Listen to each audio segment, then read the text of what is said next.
Hello, Ted from Rock River Tools here.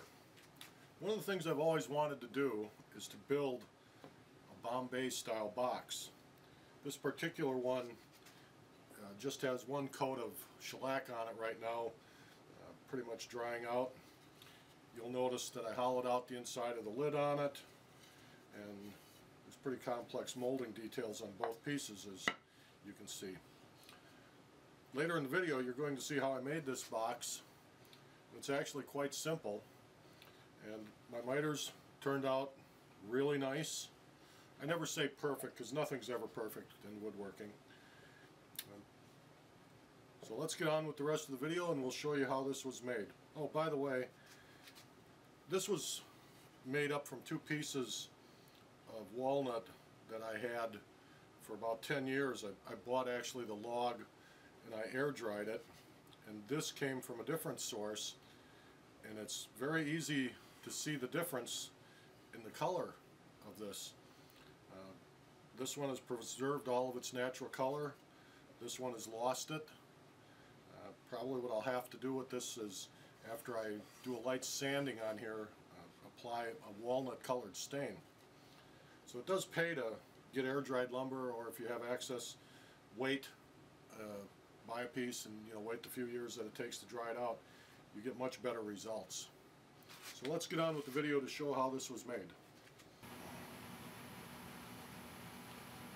I've started building another box. This one is rather unique in that it's the Bombay shape. It has the belly, well, this is the belly, and then it's curved. There's virtually no straight lines along this, very easy to program in Vectric Aspire. I'll be making 4 of these pieces, so I'm going to go ahead and set the next piece in. You notice that I've already mitered the corners of this box. That guarantees that when I go to assemble it, it's going to go together correctly. If you attempt to do this and just cut a piece of molding, what you'll quickly discover is that trying to make this cut, where to make it, and to get it consistent from piece to piece is going to be very, very difficult. Even if you use an angled stop block under here to bump up against, it's going to tend to ride up on it because of the 45-degree angle. Now, I didn't use a stop block to locate it. I have 2 little marks. You probably can't see on the camera right here. That's because when the bit's cutting, it's just going to go right on past the edge of the material, so it's not really very important how I have it located left and right.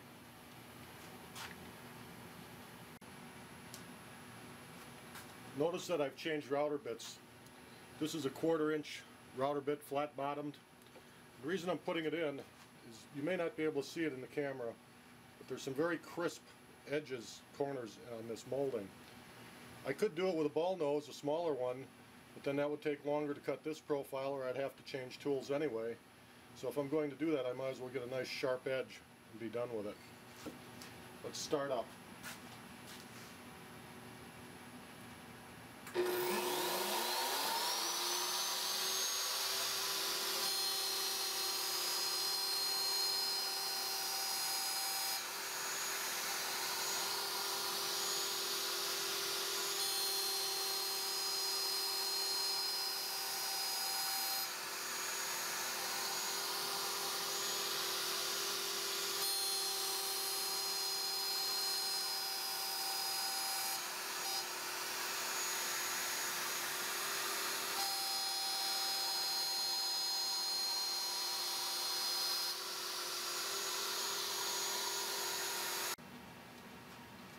I've changed to a 1/8 or 1/4 ball nose cutter. Have that installed. I zeroed it to the top surface of the workpiece. We're ready to start cutting again. First we'll do a few roughing passes, and then a little later on we'll get to the finishing. I won't bore you with all of the roughing and finishing, just show you some portions of it as it progresses.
3/8 gun mill making the hogging pass.